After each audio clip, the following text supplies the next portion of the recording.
Welcome back and thank you for joining A Shark's Perspective. I am Kenneth Shark Kinney, your host and Chief Shark Officer. First, let me tell you about two amazing sponsors who make this show possible, and I'm a rather particular shark and I only work with the best. First of all, let's talk about Inbound. I've worked with a great team at Invoca for several years now, from marketing to sales to commerce to CX. Invoca's active conversation intelligence platform enables revenue teams to create better buying experiences, drive more leads, and increase revenue. Trusted by top brands like Dish Network, Mayo Clinic, Mutual of Omaha, Pods, and SunTrust, the Invoca team are doing some amazing work in turning conversational data into automated action to enhance digital touchpoints and human interaction. Secondly, let's talk about Outbound. I've known and worked with AC's team and Drips for years. Take a look at Drips, the founders of conversational texting, where they use conversational AI to help you reach customers where they're most responsive, and that's on their phones. And working with major brands like 3-Day Blinds, Liberty Mutual, Credit Repair, and Gainsco, Dripsco is leading the way for some of the biggest brands in the world to improve engagement rates and outcomes for their prospects and customers. Thank you, Invoca and Drips. And now back to the show. Are you vigilant, ever aware of your surroundings and knowing what your competition is doing to take your customers away? Or are you complacent and vulnerable to being defeated by the competition? It's a question that all brands should ask and better manage. Lynn Herstein is the CEO and president of Manage Camp, the founder of the Brand Manage Camp Conference and the Brand Manage Camp University, the author of Be Vigilant, Strategies to Stop Complacency, Improve Performance, and Safeguard Success. And he also serves as a reserve sheriff's deputy in Douglas County, Colorado. And on this episode, we'll discuss marketing and branding, some CPG soup and crackers, Clubhouse, audio, being more intentional about your use of sound, serving as a reserve sheriff's deputy, conferences in person and learning online, being vigilant, complacency, handshakes and vulnerability, and a lot more. So let's tune into a camp counselor branding, if you will, with a shark who gets my counsel in the water on this episode of A Shark's Perspective. Lynn, thank you so much for joining us today on A Shark's Perspective. Tell us a little bit about your background and your career to date so far. Yeah, it's been a long and windy one for sure. I started out in consulting. Used to work for Anderson Consulting, which is now Accenture, doing programming in COBOL 2. Oh wow! Which actually, I was just reading this stuff still being managed in COBOL 2. All right, so let me ask you this: were you a DB2 or an IMS guy? Oh, I can't. I was bad at it. I can tell you that. just yeah, gotcha. I was bad at it. So I moved over to the change management side, which was more people consulting and helping people through those changes. Went back. Thank to goodness you business school. escaped.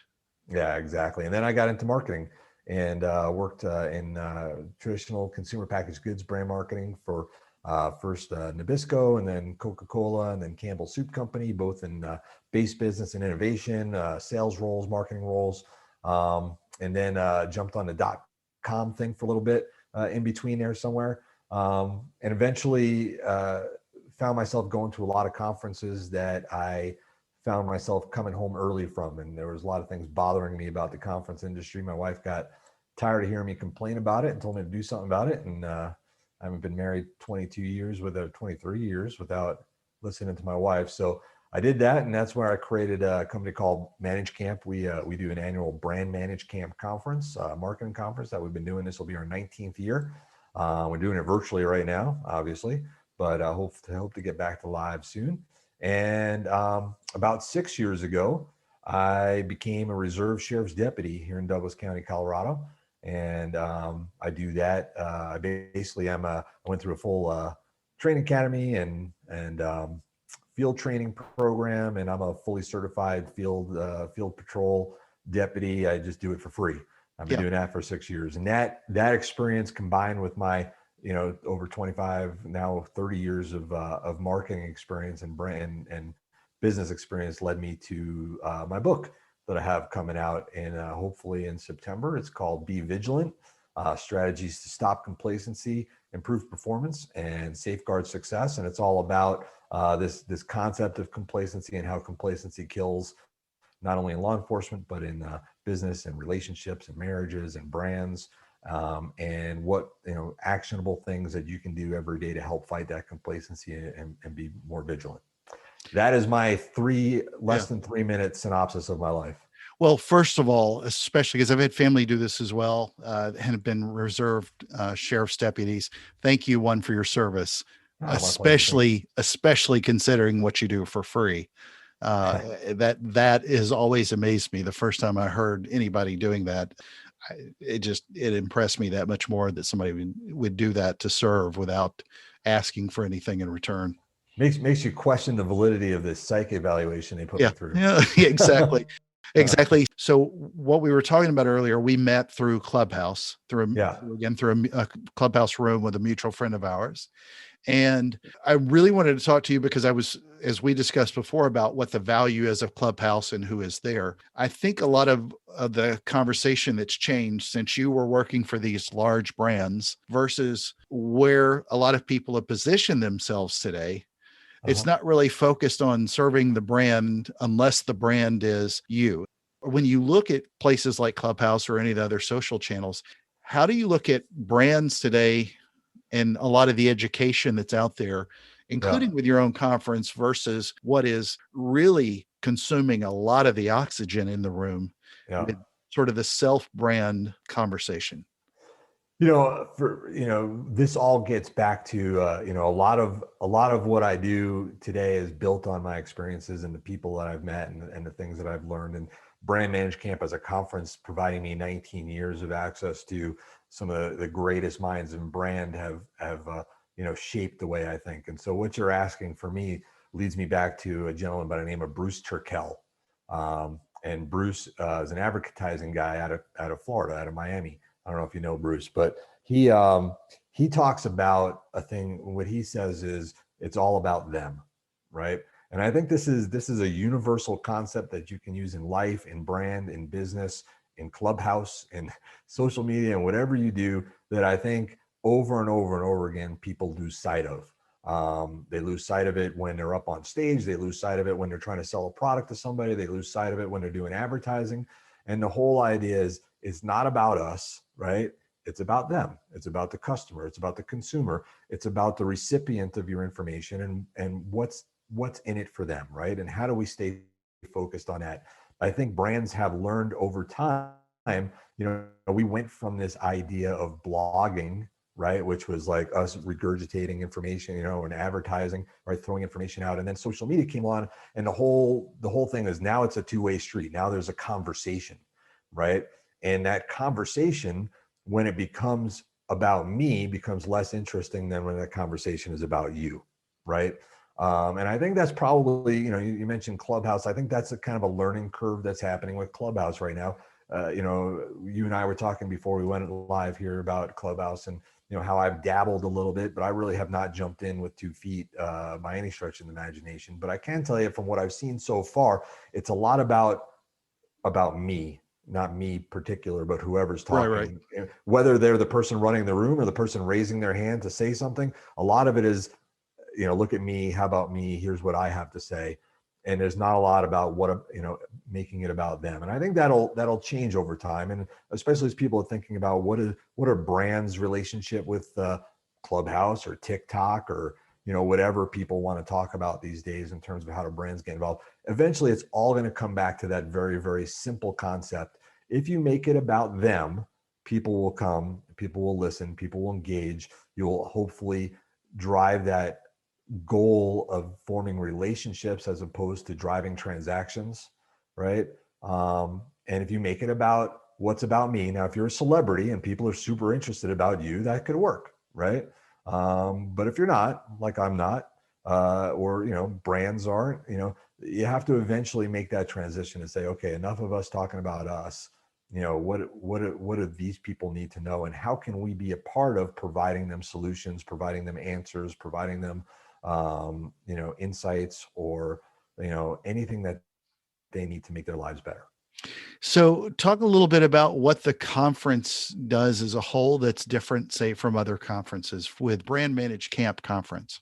Yeah. So Brand Managed Camp, it's funny because back in 2003, I was coming back from a conference in New Orleans, and it was just another one of these events that, back in those days, you actually had travel agents that you called within, or travel departments within your company, right? And you'd call and you'd say, hey, get me on an earlier flight. I got to get out of here, right? And it was one of those conferences where you show up and, they serve breakfast, but breakfast was like, a cold bagel, and they provided a toaster, for you to do something with that bagel. And, someone showed up with a Mac and forgot their dongle, and the whole thing shut down for like 25 minutes. Right. So, I was just tired. I was tired because all these events looked great on paper. But then in execution, they were not delivering what I was looking for. Forget about all those executional things, but, they were set up more for sponsors than they were for attendees, right? There were a lot of panel discussions with a lot of people on there so they could pad, their attendance list so they could sell more sponsorships. There were people trying to sell me every which way I moved, right? And that's not what I was looking for. They started moving into these things where there were multiple, tracks to choose from, right? And now all of a sudden, like, it's like more complicated than picking my college syllabus, right? And there's all this fear of missing out and all that stuff. So when I started Brand Manage Camp, I was on a flight home from this conference in New Orleans, and I was writing on the back of a US Air napkin that tells you how long ago this was, because they don't exist anymore. Right. And I was writing down what the next conference I was going to go to had to have. And those simple principles is what Brand Manage Camp is still based around. So it had to be a single track conference. It had to be flawlessly executed. It had to have all keynote speakers, no panel discussions. It had to be about learning and not about selling. So attendee focused and not sponsor focused. It had to have great food and great drink and comfortable places and great audio visual with no hiccups. And it had to be a 360-degree view of brand. I didn't want something that was going to be super specific where everybody was going to be saying the same thing or saying the same thing differently for 2 days. I wanted a 360-degree view of brand where we had lots of different really brilliant people talking about lots of different things that applied to a general management focused brand management professional, someone who runs brands, someone who has P&L responsibility for brands.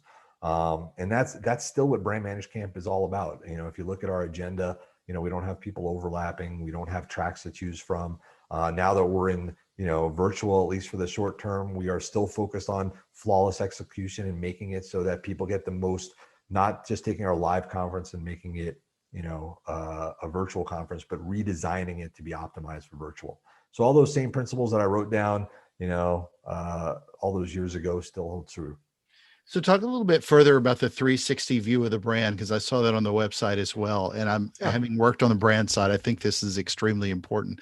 So many of the different conferences, as you said, obviously you've got them now dedicated to certain channels or certain tactics or certain things. And one of the things I think I get not in arguments with, but just the different ways to look at it is, if you're responsible for a brand, and I have been multiple times before, you have to diversify. You can't be so niched to where somebody can put you in a box and call you an expert in it. And although that's important, and you have to have a really rich amount of knowledge, if you're serving a customer, you've got to look at it through their lens, which is that 360 view of the brand, not just how do I do on Facebook or TikTok or my SEO or everything else. And so I think that's extremely interesting, but kind of elaborate, if you will, on how you see that view of the brand and the audience that brands serve.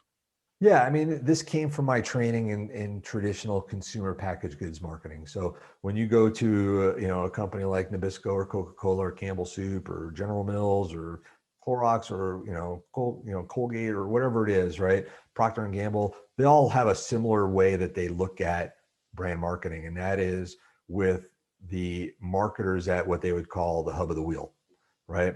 And so you've got marketing at the hub of the wheel, and you've got all these spokes coming out of it: advertising, design, manufacturing, distribution, packaging, finance, right? Operations, sales, all these things come out of it. Most of those do not report directly into marketing. They have their own reporting structures, but the marketer, as a general management, brand marketer, is, indirectly responsible for providing the direction that all those people come back into, marketing in an indirect way. And so when you consider marketing that, and you don't consider marketing one specific thing, social media, digital marketing, advertising, whatever it is, you have a much more holistic view of what marketing is. And that's why it's called brand manage camp. It's not marketing manage camp, right?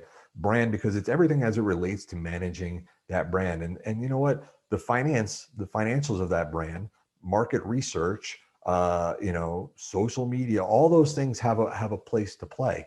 And so that's what I wanted Brand Manage Camp to be. I wanted Brand Manage Camp to be the place where the people at the helm of making those decisions could come to find out what's next, to stay one step ahead of their competition, to learn how to better connect with their consumers and customers, to better manage, grow, build more profitable brands, and become more profitable leaders, and also bring their team members, which all have different places to play within that wheel, to come together as well, so that they could see it from each other's different perspectives. So talk a little bit about Brand Management University. I'm assuming that's basically an online extension to continuous learning throughout the year to learn a lot of these principles. Yeah, so Brand Manage Camp U, or Brand Manage Camp University, is basically, where we've taken us now that things have gone virtual, right? So, it used to be that Brand Manage Camp was a one point in time event, but now that things are virtual, it's a different world. And so it's a 365, day a year, right? It is a way for people to continue to interact with our content. We are delivering content weekly. So we just did a new live stream this morning, and we're doing live streams pretty much every week. And then that becomes part of our content library. We have our past keynotes in our content library. We have new keynotes that come in that are just part of that. And so Brand Manage Camp University is our way of delivering a year-round learning experience for the people who come to our conference. So you, as a former CPG marketer, and now as somebody who's running a conference for it, where do you see what is broken and what is succeeding holistically, at least from what you think of as best practices or best knowledge that people are giving? Because so much of the knowledge that's being put out there, like, typically somebody from Campbell Soup or Nabisco is not going to be speaking and telling the world how to do great things with your marketing. It's going to be somebody that works at XYZ agency. Kind of elaborate on what you're seeing that's working and what's not working as far as general knowledge that you see going out there today. One of the things that we see, because we have people coming from all industries, all categories, is that, whenever someone's winning, someone else is losing, right? And so we see people succeeding and doing really well right now, and we see people not doing well. And it's hard to say what is that one thing, because, there's two sides to every coin. I mean, I think, the big thing right now, and why I'm super excited about my book about complacency and vigilance, is that I think one of the biggest problems that I've seen is people, organizations, brands getting complacent, right? And this year blew that up, right? Because complacency works as long as everything continues to go well. When stuff goes wrong, that's when you start to see what you've been missing, right? And I think a lot of folks have not stayed up to date on staying in tune with what their customer wants, staying in tune with what their customer and consumer's life is about, staying in tune with how do they communicate with them, staying in tune with what's considered competition, right? And all those things go fine until something goes wrong. And this year, shit went wrong. Excuse my language, right? And so now we're starting to see who's really able to adapt and change in ways that benefit their ecosystem, in ways that benefit their customers and their consumers and their vendors and their suppliers and all that. Those are the people that are winning. The people that are not able to change, the people that are stuck in their ways, that are not seeing those changes coming or have any mechanism for being aware of those changes coming, those, so if I was going to make a generalization, that would be the one. One of the things I thought was interesting, and obviously we talked about this beforehand, but you work for these large CPG brands and then went to work for Audio Brain. Audrey Urbini, I really like what they've been doing, especially from Sonic Branding. She's fantastic. Previous episode on my show as well. But how do you look at audio today, sort of your 30,000 foot view of what brands should be tapping into more as far as leveraging audio? Yeah, and so like you said, Audrey Arbini from Audio Brain, she's awesome. She's been involved with our conference since very very early on, and so we've worked together for a really long time. And then we kind of created this like, hey, why don't we work together on Audio Brain as well? And so that's where that came from. But I've been a big believer in that, and we've been using her services for a long time. I think the biggest thing that I've always taken away from it, and I think people are starting to now understand in their minds. I think they're starting to get that voice is big, but they're seeing what's happening with Alexa and Google, and and all, and like the voice activated stuff, and the interactive stuff and all that. But I think really what it all comes down to is being more intentional about your use of sound, right? And I think people for a long time have understood, if you pulled the average marketer aside and said, hey, do you understand how powerful sound is for people as an emotional driver? They would all say, yeah, oh yeah, I get that. Sound is great. Well, what do you do for sound, with your, with your website, with your presentations, with your, with all the different touch points you have, your in store, your, whatever With your happens. IVR. They say, well, we spend a lot of time on our visual branding, and then our agency fills in sound. I was like, well, that's the problem, right? Because you're being really intentional about everything until that last touch point, right? And I think that's the biggest thing. If anybody would listen to me about audio branding, the first thing I would say is, what does your brand sound like, right? And if you don't know, why not, right? And you should be able to have a really specific answer about that, right? And what are you doing intentionally with your sound? What is your sound meant to communicate? What is your sound meant to encourage, right? And those things I think most brand marketers even today cannot answer. Oh, completely agree. Completely agree. So let's talk a little bit more about your book. Yeah. What made you choose to write the book, Be Vigilant: Strategies to Stop Complacency, Improve Performance, and Safeguard Success? Your business and life depend on it. Now, at least what I've read of the book, it looks, this has a very heavy influence, and obviously from the title as well as what you're doing as a sheriff's deputy. But what made you sort of pivot in that direction as well? Yeah. It's a great question. When I started the whole sheriff's deputy thing, it was not something that I was planning on doing in life. It was an opportunity that came up. It was a Facebook post I saw, quite honestly, and then I kind of got into it, and it turned into this huge part of my life now. But when I went into the academy, one of the first, I started, when I started doing it, I was thinking to myself, this is going to be a completely different experience than everything I've done before. And I think I felt like coming into it with my life experience was going to be beneficial. So my ability to deal with people and to, manage through problems and all those things, which it has been, that's been super beneficial bringing that in. I didn't really expect anything to come back from it, towards my other parts of my life. But what I started seeing right away is that there was a lot that I was learning in the academy, as a 45-year-old guy in a police academy, right? There's a lot of things that I was learning that I could immediately frame in terms of, this has direct relevance back to my personal life or back to my business life. And so one of those things that immediately became clear was this thing that we talk about right from the very start, which is this idea that complacency kills, right? So, you probably heard the saying, police work is 99%, routine and 1% craziness, right? Which is true. Most of the time things go right.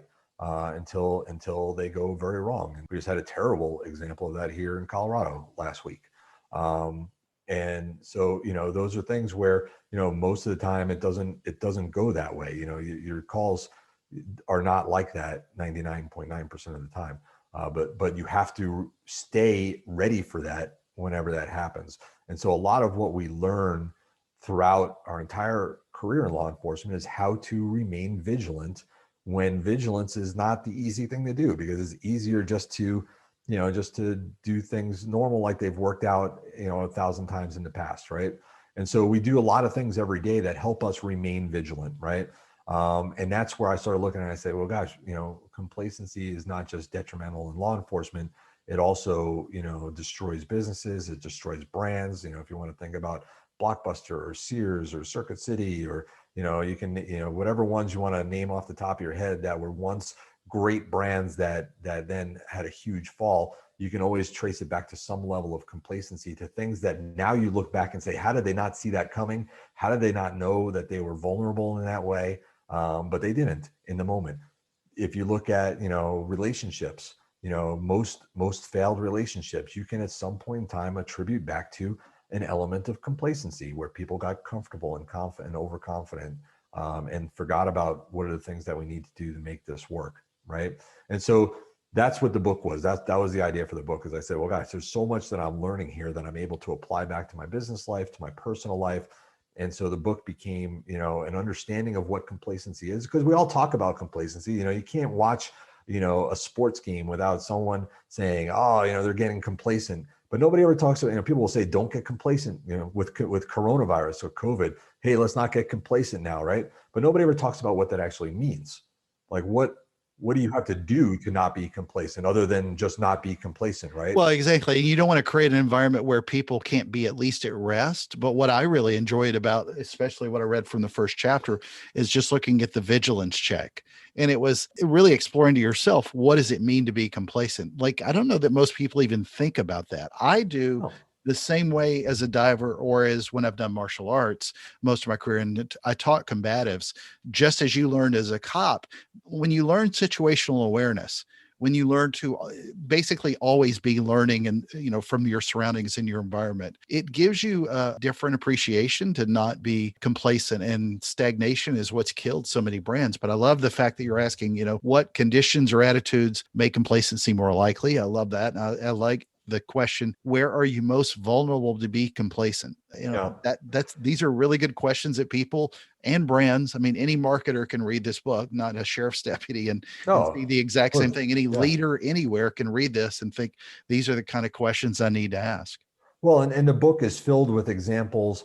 Law enforcement is my basis of where I draw the things that we do, but the book is filled with examples from business and marketing and brand, in terms of how do you actually make this work and how do you apply. I mean, here's a great example. So you're a diver. I don't know much about diving, but I can make some assumptions, right? So one thing I would assume is that you go through some sort of checklist every time before you go Sure. diving to check your equipment, right? Now, probably every time you do it, your equipment's fine, right? And if you didn't have that habit in place to go through your checklist, you might be inclined to skip some of those things, because, I mean, how many times are you going to check it and it's all going to be okay, right? And then you just assume it's okay. Well, without that checklist, without, one of my chapters is about creating habits, right? Because with diving, right, if one of those things, the going through that checklist every time, even though it always works out fine for you, the one time that it wouldn't work out fine could be deadly. Yeah. Right. And so that's why you have to have that thing. You were talking about handshakes, before Yeah. we went live. Yeah. One of my things that I talk about in that chapter is how, even before this pandemic, I stopped doing handshakes. Okay. So I don't do handshakes, and a lot of people in law enforcement don't do handshakes, not because we're germaphobes, although that's what it would seem like now, but because it puts me at a tactical disadvantage, Absolutely. right? So when I put my hand out, I'm right-handed. That's my gun hand. If I put my hand out, I've now given up my hand to somebody, right? And I've made myself vulnerable. Now, 999,999, whatever number of times out of whatever, it's going to turn out just fine, Yeah. right? But what it requires me to do, if I sometimes do a fist bump, right? And if I do a fist bump, I'll use my left hand, right? And if I sometimes shake hands, well, now sometime each time I have to use some sort of criteria to decide which I'm going to do, right? And so I'm probably going to make the decision based on whether you look threatening, what I know about you, what you're wearing, what our environment is, where we are, right? So I'm going to make that decision. Eventually, I'm going to make the wrong decision, because I'm going to put that hand out without doing the thought process, right? So my habit is to just fist bump no matter what I do, right? Your habit is to go through your checklist. A pilot goes through their checklist every time they fly a plane, right? In business, there are also things that we do every day that most of the time go right. But if we mess it up, the consequences are pretty drastic, right? And Great so, point. this is a great way in business to remain vigilant, to to institutionalize things that you need to do where the consequences are much greater than the cost of looking at it each time. So, Lynn, what do you do for fun when you're not writing a book, running a conference, or thinking about brand marketing or being complacent? Yeah, well, I mean, my family. I got my family and my daughters, and one of my daughters is really heavily into volleyball, so that takes up a lot of free time. Yeah. Is club volleyball. If I'm completely on my own and doing my own thing, it's usually poker. Nice. I do love poker, and poker is another. It fits right in with everything because there's a lot of things you can learn from poker too, in terms of taking back for business and in terms of vigilance. So I asked this of everybody, shark is my brand. I'd like to know, what is your favorite kind of shark and why? So my I don't know anything about sharks. I'll be Okay. completely honest with you. However, Not a lot of them in the Denver area. well, I grew up on the East Coast. I grew up Okay. in New York. In New So York, I yeah. mean, and I've been fishing in Florida. So Yeah. but I still don't know anything about sharks. But when I joined my fraternity in college, Zeta Beta Tau, one of my big brother, my fraternity big brother, his fraternity nickname was Mako. Nice. And he's a big fisherman, a big boating guy. And so I'd have to say Mako is my favorite shark. Okay. Perfect. Well, Lynn, it's that favorite time in the show. I ask everybody kind of a series of questions so we get to know you a little bit better. Are you ready for the 5 most interesting questions that you're going to be asked today? Absolutely. All right. So a couple of these are places where you worked as well. So we're going to kind of dive into that. You Okay. worked for Campbell. So question 1 is chicken noodle soup or tomato soup? It's funny because I worked on both. Oh, nice. And I actually led efforts on tomato soup for a while, and we did some really cool stuff. So I have an affinity for tomato soup, but my personal favorite is chicken noodle. Not bad. Not bad. All right. Number 2, as a poker player, Texas Hold'em or 5-card stud? Oh, definitely hold them. Definitely hold them. Yeah, I would agree. All right. Number 3, it's a Nabisco product we're going to ask about. Okay. I was going to dive into the cookies, but it would be too tough to do that. So Cheez-Its or Club Crackers? Huh. I don't. If I had to choose one, now when I worked for Nabisco, I worked in their spreads. So back when I used to own Parquet, so I used to own Parquet. So I worked on the Parquet brand, butter Parquet, right? And then so I didn't even work in the biscuits part of the business, but I would have to say I'm not a big fan of cheesy stuff to begin with. So I would go with the Club Crackers. All right. Number 4. So this is going to be this is going to be a Sophie's Choice kind of question, choosing from one of your children. Brand Management Camp Conference or Brand Management Camp University. And I'm basically thinking about the in-person, multi-day experience versus the ongoing throughout the year online learning. Oh man, now you're putting the screws to me. Here. So this is a cop-out answer, but I'll tell you, just my view of what's going to happen moving forward is that we're not going to have either one of them. It's going to be a hybrid, right? Because there are things that we have learned from the online stuff that we don't ever want to give up, that we think is fantastic. We also don't ever want to give up the live stuff because there's no replacement for that. If I had to choose between the two, if I was making it all about, if you were about to make a decision, you were going to go all in with one of the two, what would you do? Yeah, I mean, I would think in terms of what probably provides the most value long-term to our customers, to our consumers, it's going to be the online.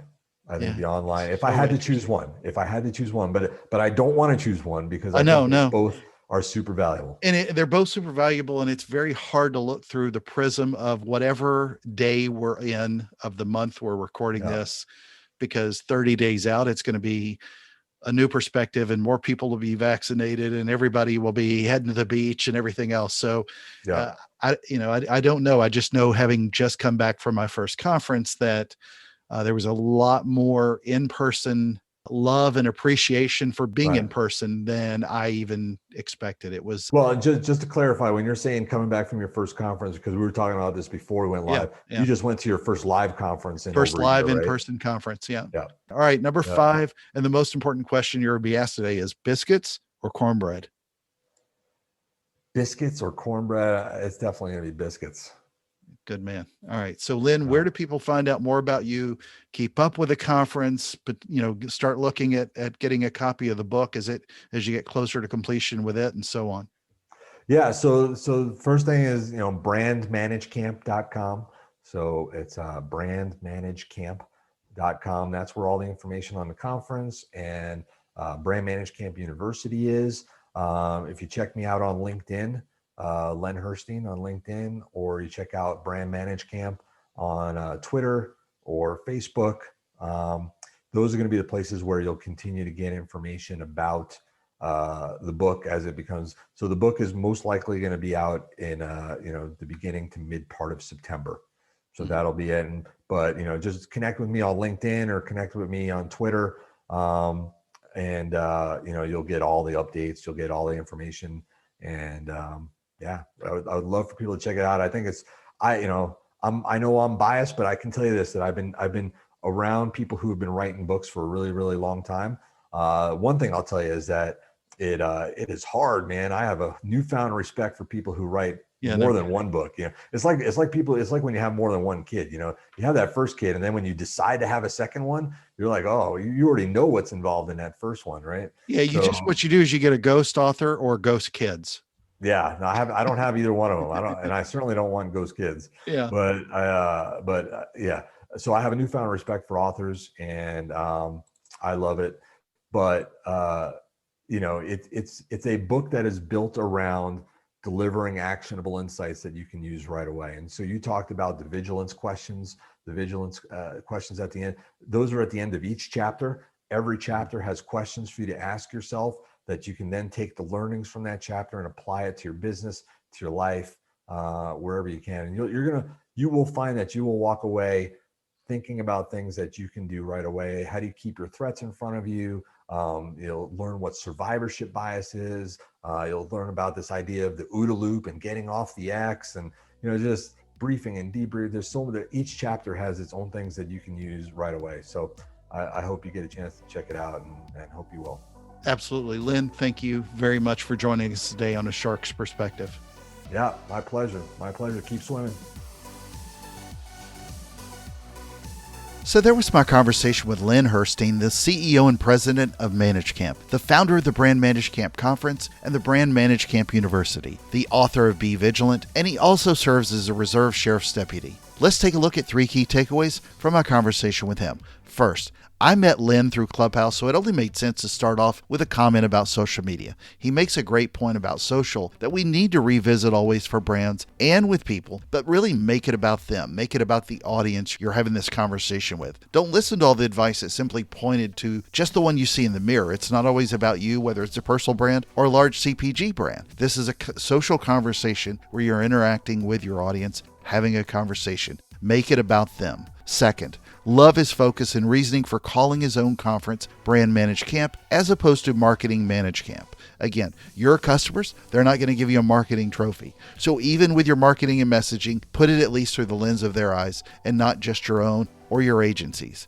Big CPG brands often just do the same thing and keep pushing through that narrative regardless of what's going on. But look through your customer's eyes at your brand. Third, being vigilant is not the easy thing to do. It's tough. Complacency, though, can kill off a business as quickly as anything. It can do it to brands, it can do so in relationships, and he said it can literally kill someone in law enforcement. So become self-aware. Even as a brand, know your surroundings. Learn where you're vulnerable. And a big shout out and thank you to all the men and women who serve honorably in law enforcement. It's a ridiculously tough job. Got a question? Send me an email to kenneth@asharksperspective.com. Thank you again for the privilege of your time. I'm so thankful to everyone who listens. Thank you to my amazing sponsors, Invoke and Drips. Be vigilant, don't be complacent, keep swimming, and join us on the next episode of A Shark's Perspective.